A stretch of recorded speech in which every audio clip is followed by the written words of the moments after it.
ఉగ్రవాదులకు పుట్టిలంటే పాకిస్తాన్ అని ప్రపంచ దేశాలు ఎరిగిన సత్యం. అలాంటి దేశంలో ఇప్పుడు ఉగ్రవాద సభ్యులు బయటకు రావాలంటేనే వణికిపోతున్నారు.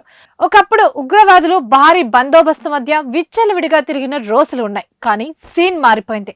తమ దేశంలోనే వారికి భద్రత లేకుండా పోయింది. ఎక్కడ ఉంటున్నారో, ఎప్పుడు బయటికి వస్తున్నారో ఎవ్వరికీ తెలియడం లేదు.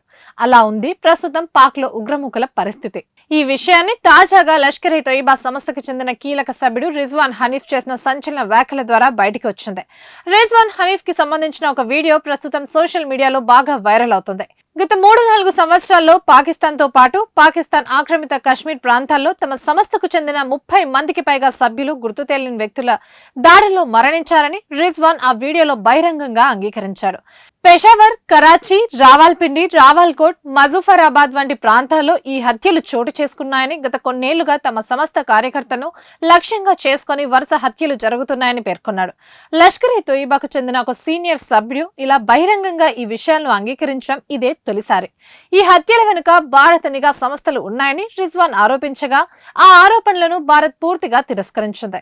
అయితే ఆ వీడియోలో ఉన్నది భారత్ కు కావాల్సిన లష్కరీ సీనియర్ ఉగ్రవాది రిజ్వాన్ హనీఫ్ అని, ఆ వీడియో నిజమైందేనని భారత నిఘా వర్గాలు ధృవీకరించాయి. 2008 ముంబై ఉగ్ర దాడులతో సహా భారత్ లో పలు దాడులకు పాల్పడిన లష్కర్ ఇ తోయిబాను ఐక్యరాజ్య సమితి సహా అనేక దేశాలు ఉగ్రవాద సంస్థగా గుర్తించాయి. అలాంటి సంస్థ సభ్యులు వరుసగా హతమవుతుండడం అంతర్జాతీయంగా సంచలనంగా మారింది.